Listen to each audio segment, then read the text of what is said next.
जो लोग मानते थे कि उसमें कोई आत्मा बसी हुई है। लेकिन बहुत सालों तक किसी ने उस किले के अंदर जाने की हिम्मत नहीं जुटाई। गांव में एक पुरानी कहानी थी जो पीढ़ी दर पीढ़ी सुनाई जाती थी। कहा जाता था कि किले में एक महिला की आत्मा है जिसने अपने प्यार की तलाश में उस किले में जान दी थी। उसकी आत्मा को एक प्राचीन श्राप मिल गया था और अब वह हर किसी को शापित करती है जो उस किले के पास जाता। राधिका, जो शहर से आई थी, इस कहानी को सिर्फ एक अफवाह मानती थी। वह किले को देखने की सोचती हुई एक दिन गांव पहुंची।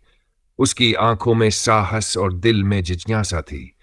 गांव वालों ने उसे किले के बारे में आगाह किया, लेकिन राधिका ने सबकी बातों को नजरअंदाज कर दिया। किले के अंदर जाने के बाद उसे महसूस हुआ जैसे कोई उसकी आंखों के सामने हो। हवा में एक ठंडक थी, जैसे कोई बर्फीली सांस उसकी गर्दन पर आकर रुक गई हो। उसे आवाजें सुनाई देने लगीं और चुपके से उसका नाम पुकारने की आवाज सुनाई दी। वह घबराई नहीं, बल्कि और आगे बढ़ी। लेकिन जब उसने किले के अंदर की दीवारों पर खून के धब्बे देखे तो उसकी धड़कन तेज हो गई। किले के बीच में पहुंचते ही अचानक एक सर्द हवाओं का झोंका आया और राधिका को महसूस हुआ जैसे कोई उसके चेहरे के पास खड़ा हो। एक स्याह आकृति उसकी सामने आई और उस महिला ने राधिका से कहा, तुम मुझे छुड़ाने आई हो, लेकिन श्राप से मुक्त होना आसान नहीं है। तुम मेरी जगह ले सकोगी? राधिका ने हिम्मत जुटाकर उस महिला से पूछा, तुम क्यों शापित हो? तुम्हें किससे बदला लेना है? महिला की आंखों में दर्द और क्रोध था। मैंने अपनी जान उस इंसान के लिए दी जो मुझसे मुंह मोड़कर चला गया। अब हर कोई जो इस किले में आता है उसे मेरी नियति का सामना करना पड़ता है। तुम मेरी तरह हो राधिका, तुम्हें अब यह श्राप सहना होगा। राधिका ने महसूस किया कि उसका दिल तेजी से धड़क रहा था और अचानक वह वही डर महसूस करने लगी जो उस महिला ने किया होगा। लेकिन उसने हिम्मत नहीं हारी।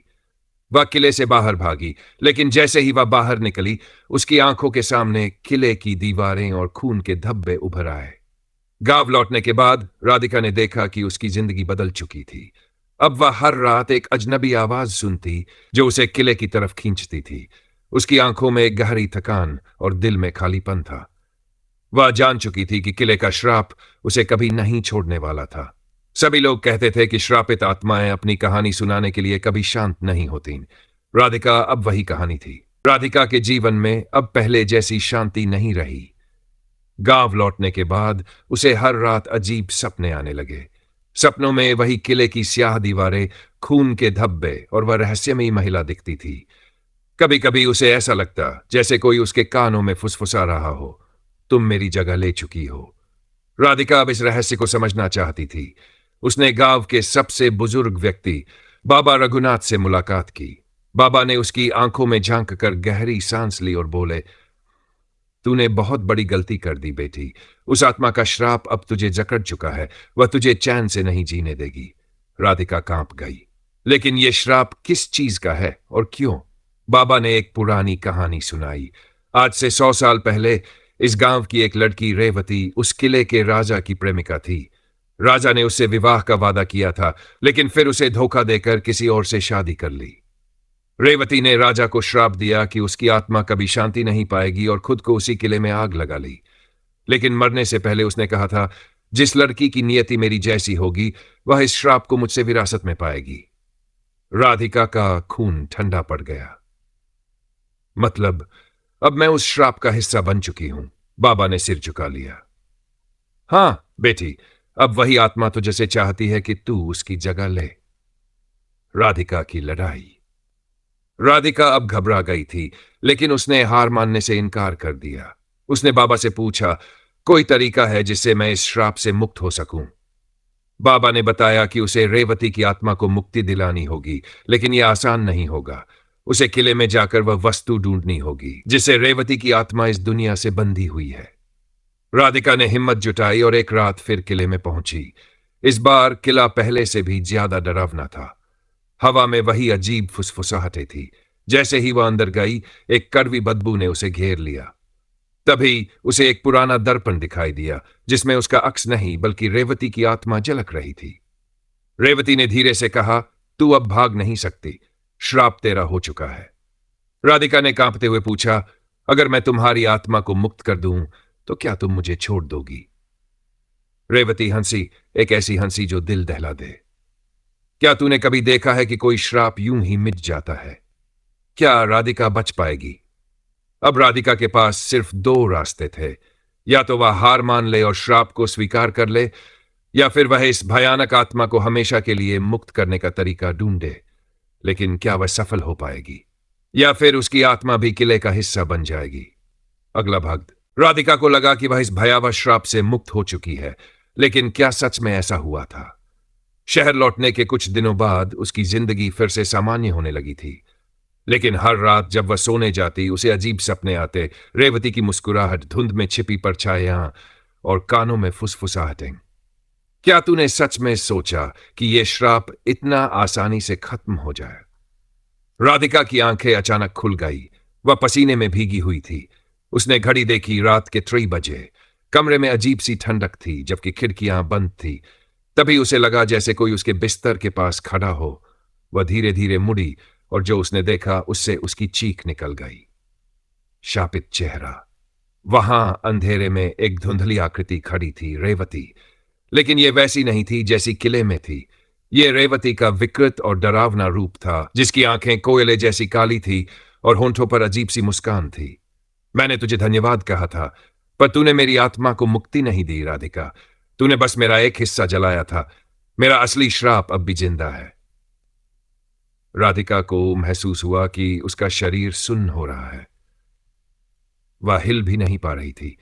रेवती धीरे धीरे उसे रही थी। अब तुझे मेरी जगह लेनी होगी। राधिका के मुंह से कोई आवाज नहीं निकली। उसने महसूस किया कि कुछ अदृश्य शक्ति उसे खींच रही थी। उसकी आंखों के सामने सब कुछ धुंधला हो गया और फिर अंधेरा छा गया। रहस्यमय सुबह। अगली सुबह राधिका की सहेली स्नेहा ने दरवाजा खटखटाया, लेकिन कोई जवाब नहीं मिला। दरवाजा अंदर से बंद था। किसी तरह जब दरवाजा तोड़ा गया तो अंदर का नजारा देखकर सबकी रूह कांप गई। राधिका कमरे के बीचों बीच खड़ी थी। उसकी आंखें फटी हुई थी और चेहरे पर एक अजीब सी मुस्कान थी। स्नेहा ने घबराकर पूछा, राधिका, तुम ठीक हो? राधिका ने धीरे धीरे उसकी तरफ देखा और बुदबुदाई, अब मैं राधिका नहीं हूं। कमरे में अचानक अंधेरा छाने लगा और खिड़कियों के शीशे खुद ब खुद चटक गए।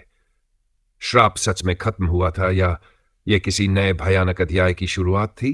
समाप्त, या शायद नहीं। राधिका का अजीब बर्ताव देखकर स्नेहा की रूह कांप गई। कमरे की हवा अचानक भारी हो गई थी।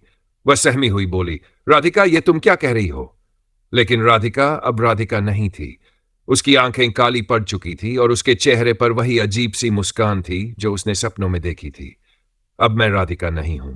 स्नेहा को लगा कि यह कोई मजाक है, लेकिन तभी कमरे की खिड़कियां जोर से खुद ब खुद बंद हो गई। कमरे का तापमान गिरने लगा।